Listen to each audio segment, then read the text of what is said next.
Bonjour à tous, j'espère que vous allez bien. Aujourd'hui, je vais vous partager un livre que j'ai lu et que j'ai adoré qui s'appelle Et mon cœur se remit à battre d'Éric Granger.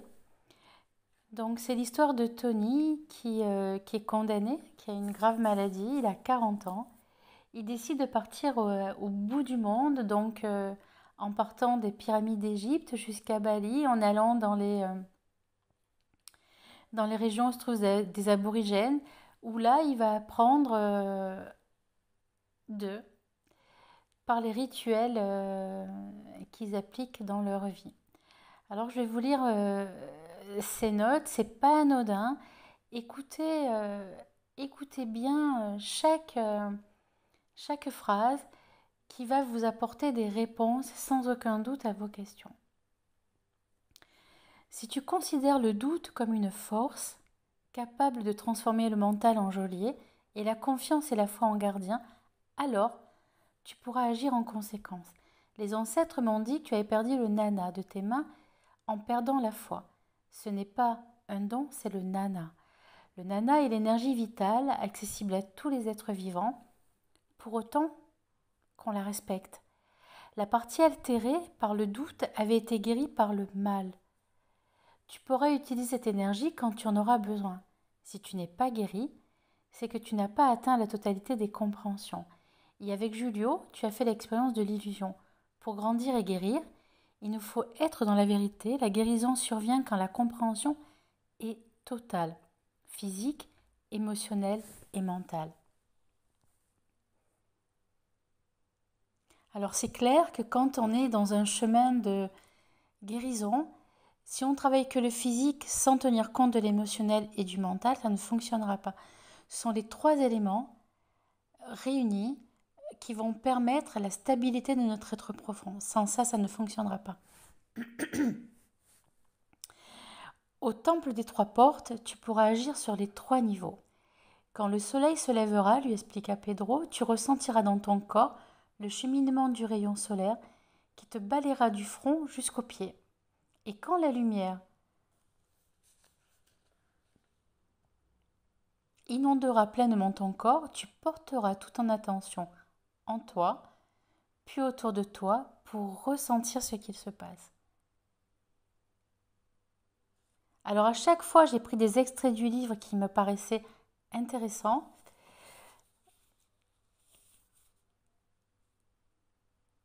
qui ont fait tilt chez moi, et je pense que ça sera la même chose chez vous.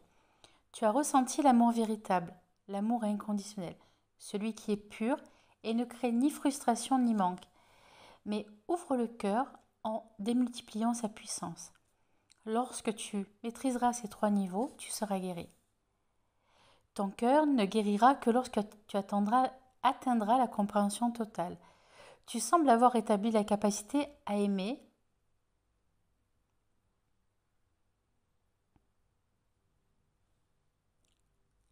en réalisant ton amour pour Yvonne. Il te reste donc à agir sur ton mental et ton corps.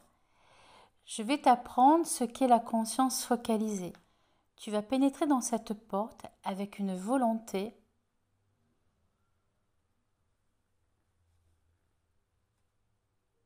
de guérir. Tu as le dessein de guérir, mais tu ne dois pas t'obstiner à tout prix. Tu dois laisser la liberté aux forces extérieures de travailler sur toi. Ce qui se passe, c'est que quand on fait des soins énergétiques, quand des personnes résistent, elles ne laissent pas rentrer en elles cette partie qui est là pour l'aider. Et donc, ça ne fonctionnera pas, ou ça ne fonctionnerait pas aussi bien que ça aurait dû le faire.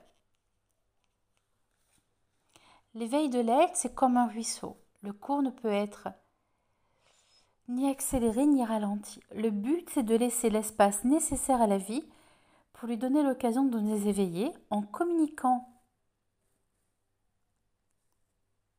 avec nous et en œuvrant à travers nous. C'est là le lâcher-prise. Quand on veut tout contrôler et agir à la place des dieux, on n'arrive à rien. Tu dois manifester tes désirs sans laisser ta volonté prendre le dessus. Ce qui se passe quand on est dans ce cheminement, on apprend tranquillement à manifester ses désirs. Le problème, c'est que on veut absolument que ça arrive à tel moment, de telle façon, et ce n'est pas possible parce que ça ne dépend pas de nous. Au moment où on lâche cette partie-là que l'on ne peut pas contrôler, on ne peut que se contrôler soi-même et maîtriser ses émotions. Au moment où on lâche, on fait confiance tout simplement en se disant il arrivera ce qu'il y a de mieux pour moi. À ce moment-là, la manifestation peut arriver. Tu vas te placer dans la porte en X, dans la position de l'homme de Vitruve. Tu vas présenter ta volonté de guérir comme un cadeau des dieux en t'inclinant devant les forces spirituelles.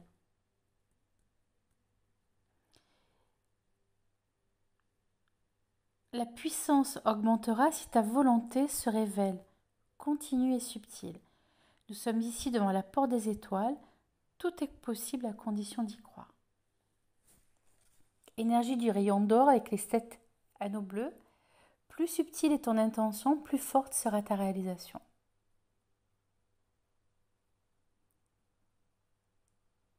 Donc on passe à une autre scène où il est face à une femme. Donc elle le regardait avec une telle intensité, jamais il n'avait plongé ainsi ses yeux dans le regard d'une femme sans baisser les yeux. C'était comme si leur cœur avait leur propre langage et battait à l'unisson, profondément connectés. Ils s'échangeaient des messages secrets que seuls pouvaient entendre, ils n'avaient pas besoin de dire un seul mot. Le contact de leur corps et leur regard plongés l'un dans l'autre suffisait à les relier l'un à l'autre d'une façon bien plus puissante que tous les mots nourris.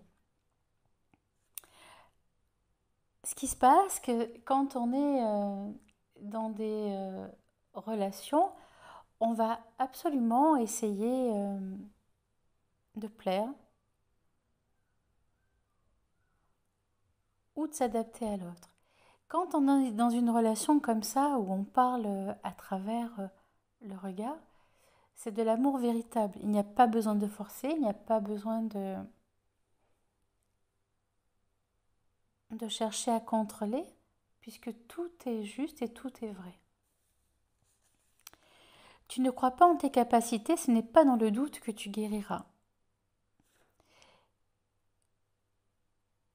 Ce qui veut dire, c'est que c'est l'esprit qui contrôle tout. Donc, l'esprit, c'est notre véhicule, tout comme notre corps, c'est notre véhicule et notre âme aussi.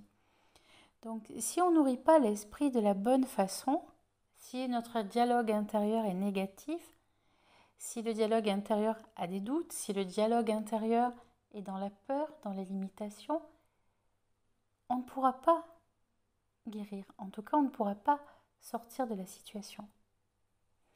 Il y a 2 cas de personnes qui, ayant appris qu'elles étaient atteintes d'une maladie grave ou qu'elles étaient dans une situation dramatique, au moment où elles croient en elles, parce qu'il y a quelque chose à l'intérieur qui les fait basculer, le trop-plein, la colère, la peur, qui les fait basculer ailleurs, à ce moment-là, bien souvent, la guérison arrive. Et les situations se débloquent. Et on se dit, mais comment c'est possible?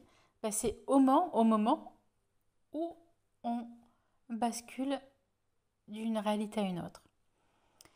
Tu devras discerner le vrai du faux, te méfier des faux amis, des fausses croyances, des faux prophètes.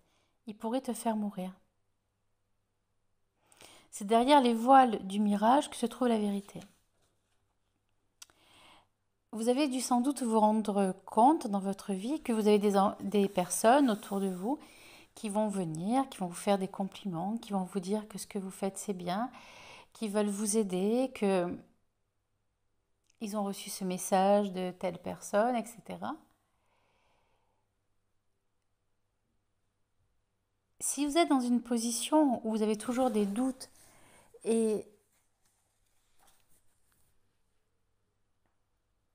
vis-à-vis de vous-même, Vous ne pouvez pas voir la vérité à l'extérieur, en fait. Mais au moment où vous acceptez de voir les choses telles qu'elles sont, de vous voir telles que vous êtes, à ce moment-là, il y a des voiles qui s'enlèvent pour que vous soyez capable d'avoir le discernement. Et c'est possible pour tout le monde. Au moment où je vous dis ça, il est bien possible que si vous êtes dans le doute, si vous êtes dans l'illusion de quelque chose, ah ma voix, vous allez avoir plus de clarté dans les situations que vous vivez. Observe ton cœur souffrant, lui dit le Dalai Lama. À ce moment-là, dis-toi que ta douleur va rester pour toujours. C'est ainsi qu'on accepte, en admettant que cela ne changera jamais, jamais. Il n'y a pas d'autre voie. Si l'acceptation n'est pas totale, elle n'est pas. Accepte totalement et pour toujours sans aucun espoir de changement.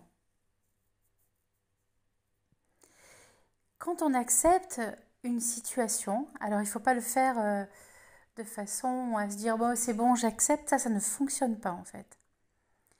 Ça, on fait ça pour se débarrasser de la situation ou du problème dans notre tête ou parce que on a mal peut-être dans le cœur, on se dit c'est bon, j'accepte. En fait, c'est pas de cette façon-là. À un moment donné, quand on aura eu des compréhensions les unes derrière les autres, on sera dans un état vraiment d'acceptation totale.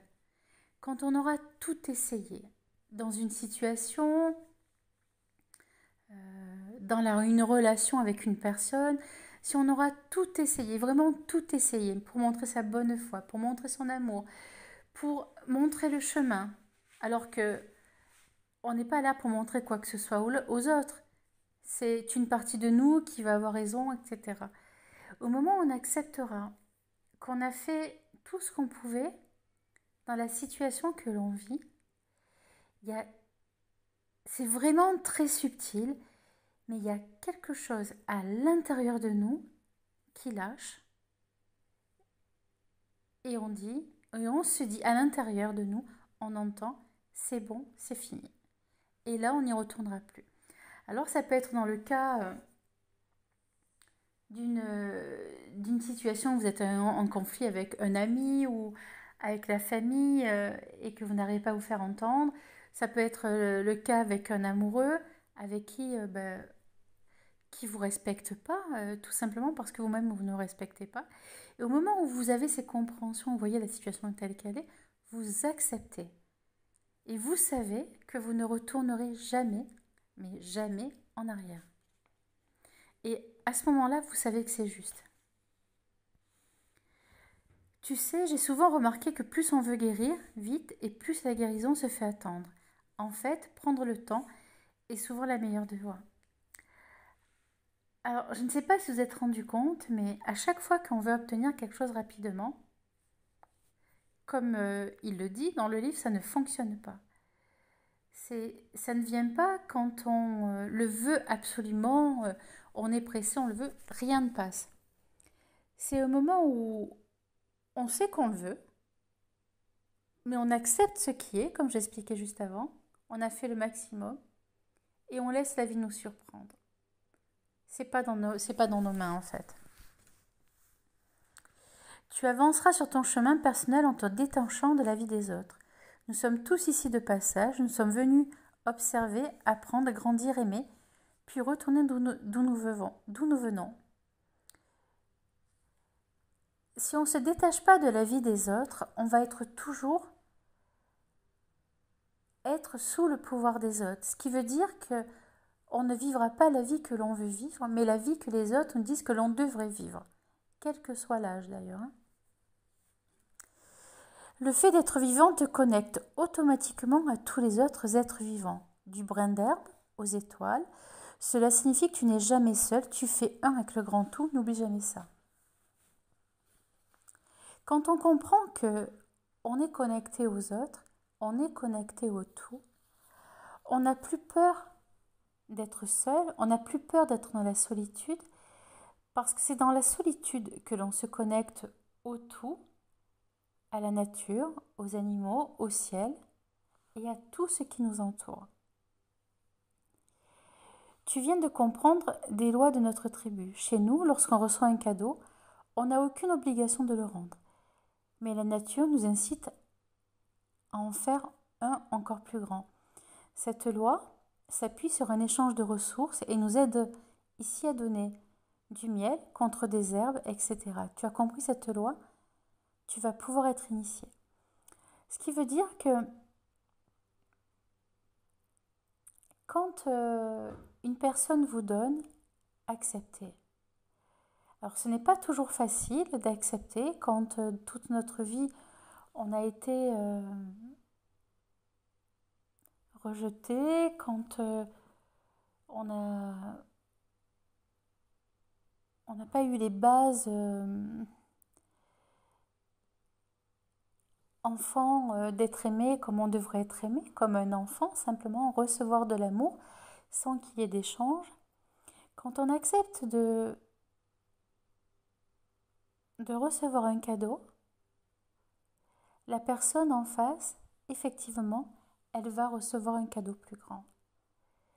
Et on n'est pas obligé de rendre en fait. Ça veut dire que si on rend à la personne, on va neutraliser le cadeau qui nous a été fait. Donc ça voudrait dire qu'il ne vaut rien. Dans l'invisible, je dirais que la personne ne recevra pas un cadeau plus grand. Donc si vous recevez un cadeau, acceptez-le.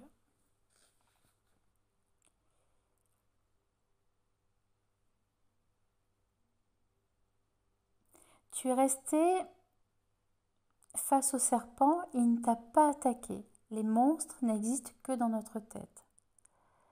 Chaque bulle d'énergie peut générer des milliers de pensées. En Occident, vous essayez de transformer vos pensées négatives en pensées positives. C'est long. En agissant sur une bulle d'énergie, nous agissons sur des milliers de pensées. C'est la voie rapide.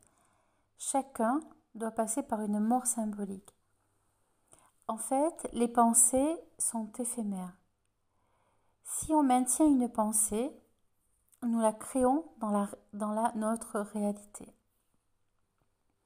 Et on dit souvent, si tu poses ton intention à tel endroit, ton énergie va là-bas. Donc, bien être vigilant, vous posez votre énergie et votre attention. Utilisez l'énergie des formes pensées plutôt que de la subir. Tu es initié par les 3 étapes, la retraite solitaire, l'expérience de la mort symbolique et le voyage dans le monde des esprits. Quand nous faisons un cheminement intérieur, il y a vraiment ces 3 étapes. La retraite solitaire, l'expérience de la mort symbolique et le voyage dans le monde des esprits. La retraite solitaire, elle est essentielle. C'est celle qui va vous permettre d'aller dans ce qu'on appelle la caverne de Platon. Elle va nous amener à aller se connecter à nos ombres pour que l'on puisse voir la lumière. Vous pouvez regarder l'histoire. Alors moi, je ne la connais pas. Je l'ai lue en large. Mais dans les séances ou même dans mon cheminement intérieur, je suis bien allée dans une grotte, aller voir mes ombres, aller voir qui j'étais, ce que je faisais, quels étaient mes comportements. C'est dans cette phase-là que l'on peut voir qui on est. C'est pas en étant avec les autres, c'est pas en écoutant les autres qu'on va savoir qui on est, c'est vraiment en se voyant tel que l'on est nous-mêmes. L'expérience de la mort symbolique, c'est la phase d'après que l'on appelle mort symbolique, qui est en lien avec la partie de nous, l'ego, qui est notre système de protection. Pendant cette phase, on va avoir toutes les sensations d'une mort, effectivement symbolique. Mais on ressentira ça comme une mort, comme si on allait partir. Et en fait, c'est une étape qui nous permet de sortir des conditionnements que l'on avait pour passer dans une autre étape bien plus harmonieuse. Et le voyage dans le monde des esprits, donc ça c'est le voyage qui va nous amener à nous connecter à plus grand que nous. Donc ouvrir notre intuition et recevoir les messages. tes pensées sont la manifestation de ton énergie, de ta vibration. Donc c'est ce que je vous disais, c'est là où vous mettez votre attention, votre énergie se pose. En te libérant de ton maître, tu t'éveilleras à toi-même. Voilà, et je me suis arrêtée là.